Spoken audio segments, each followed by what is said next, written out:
All right, thank you so much for joining us here at the top of the hour. It is 10 a.m. and we are cutting in here this morning to give you the latest conditions from now tropical storm Michael and the impacts it's bringing here to the low country. And Josh, we were just talking about this. It might not seem like a major event. You walk outside, it might not be raining, but we have that wind. And it's doing some serious damage across town. It is. A lot of this is in the form of tree damage and power line damage. You know, this isn't something that's causing widespread destruction. And we never said that's what was going to happen to begin with. Different case down in Florida, that's for sure. But what this is more of an inconvenience type storm because we do have some roads that are closed. We do have some power outages, and the power outages are regional in some areas. To be quite frank, they're not very isolated. They're tens of thousands at one point earlier that were without power across the entire state of South Carolina.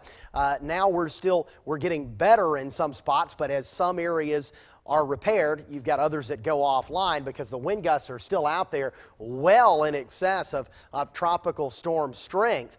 You can see sustained winds right now between 20 and 30 miles per hour across most of the low country, but you factor in the gusts, and those gusts are going 40 to 50 back here away from the coastline, and then you generally take from the Charleston metro out toward the beaches, that's 45 to 55 miles per hour, and those are going to continue through the middle part of the day before we start to see some changes take place. Now, what we will notice here shortly is our wind direction is going to quickly shift to the west, or coming out of the west and northwest, and that's going to have a little bit of punch to it.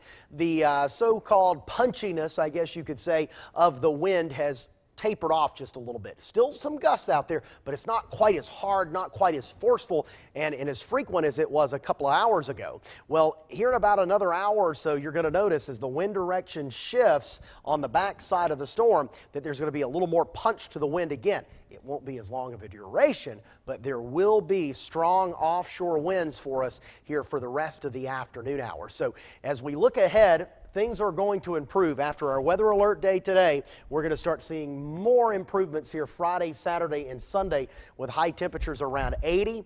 With lots of sunshine, it'll give us plenty of opportunity to go out and clean up the yards and clean up the neighborhoods, because we are going to have some tree branches down and a lot of yard debris, so to speak, Laura, that we're going to have to take care of. And you know, even in some areas we've seen power poles come down, and that's what those 50 to 60 mile per hour gusts that we've seen in a few spots can do. They can actually bring down the power poles themselves. Yeah, we actually saw it from our own reporter, Rebecca Collette, who was in Dorchester County this morning.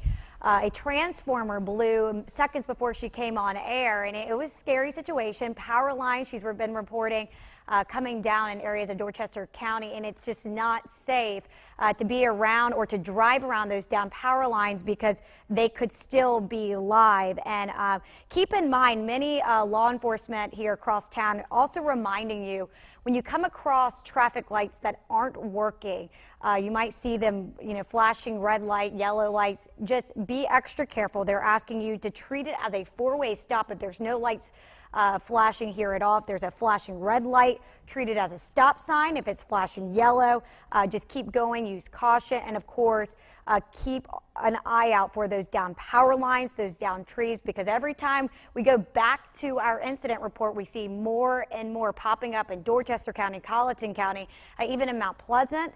But good news, as we look at our DOT camera right now, it does appear that traffic is flowing right here on the Don Holt Bridge.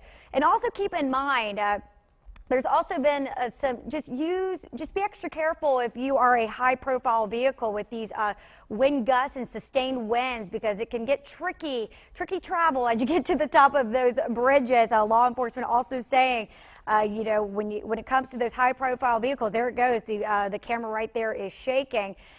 Just hold on tight because it can be dangerous for some of you in tractor trailers, those delivery trucks right there. You can see it is certainly not a fun commute when you go over those bridges like the Don Holt, the Ravenel Bridge. Even when we came in here this morning early, just before 4 a.m., It was windy on top of the Ravenel Bridge, so hold on tight. And the good news is, like we just heard from Josh, this will be coming to an end here shortly. Then we have a lot of cleanup to do here. And just also keep in mind, the airport is a lot of canceled flights we noticed here today as well, and they are urging you, if you do have a flight, just be in touch with your airline because they'll be able to let you know what's going on there. But all in all, we are keeping an eye on this, and of course we have News 2 Midday coming up here at 11 a.m. in less than an hour, and we hope that you will join us for the latest forecast on Tropical Storm Michael. We'll see you then. Back to scheduled programming.